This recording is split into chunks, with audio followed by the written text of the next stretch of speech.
চাওঁতে চাওঁতে ৰমজান মাহ আহি গ'ল। বছৰটো কেনেকৈ পাৰ হ'ল গমেই নাপালোঁ। আৰু 2 দিনৰ পাছত ৰোজা আৰম্ভ হ'ব, সেইকাৰণে চব চাফা চাফা কৰি আছোঁ।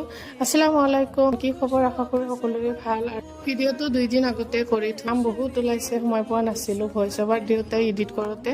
আৰু মানে যিহেতু এইটো পবিত্ৰ মাহ, চব বস্তু পবিত্ৰ কৰিব লাগে, ইমান কাম ওলাইছে। ময়ো কৰি আছোঁ, বৌও কৰি আছে, মানে আমি দুটাই মিলিয়ে কৰি আছোঁ। যিহেতু আমাৰো গা বেয়া, আমাও কিছুমান কাম আম্মাও কৰি আছে।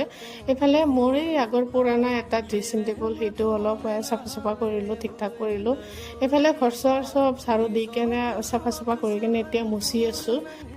পবিত্ৰ মাহ পবিত্ৰ হিচাপে থাকিব লাগে। পুৱাই উঠি কেনে প্ৰথমতে মই কাপোৰ, যিমান পৰ্দা আছিলে, কাপোৰ কানি আছিলে, বেডশ্বীট আছিলে, চব মানে ধুই দিছোঁ। আৰু মানে আজি ৰ'দো বেছি দিয়া নাই, অলপ ঠাণ্ডা ঠাণ্ডা, সেইকাৰণে পুৱাই উঠি কেনে ধুইছোঁ। এইফালে আলমাৰীৰ বাচন বৰ্তন একদম লেতেৰা হৈছিলে, মানে ৰাস্তাৰ কাষত ঘৰ, সেইকাৰণে মানে ধূলি বালি বহুত হয়।